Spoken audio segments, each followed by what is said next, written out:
What are some of the potential barriers that get in the way from them experiencing these types of results? Okay. In my opinion, Yeah.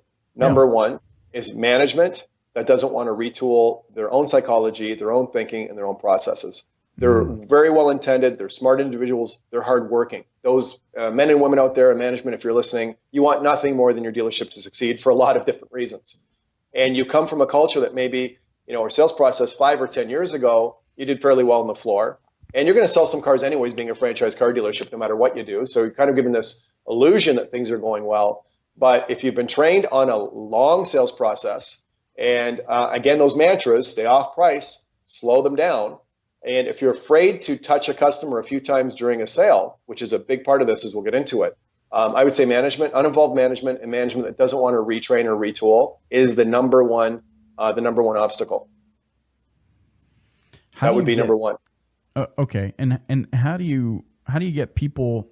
I mean, we're into 100 and some odd episodes of the show now, Yeah. and when I ask these types of questions, now yourself included, adding your voice to the mix, it always comes down to this thing: you've got to change.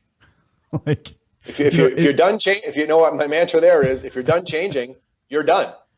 yeah. If you're done changing, you're done. Absolutely. Why do people fear change? Do you think? We like certainty, and there's fear of what you don't know. Things are Mm, kind of working the way it is. Why bother? There could be laziness. Some people are just so habitual that they can't seem to break out of those habits. And a lot of people have a scotoma. They've got a blind spot for the mm, two or three or four pieces in their business that aren't really working the way it should because all they know is their business. But if you went into right. somebody else's company, you'd see it right away. So that's really a human psychology. I don't think it's ever going to change, but it doesn't trap everybody. There's a lot of people. I hope not myself. I love change. I just don't want to do change for the sake of change. I'm not about what's new, I'm about what's works. There's a lot of things that I teach that have been around the business, every business for decades, because it still works. But there's a lot of things that no longer work the way that they should. Right. Love it. Yeah. And then before I so rudely cut you off with that question, you were moving on to number two. Yeah. So your first reason was, management just kind of not willing to change. Like you said, I love you're the only other guest on the show that's or other person on the show other than myself that's used the word scotoma. So like maybe Okay. that's a Canadian thing using that term. I don't know.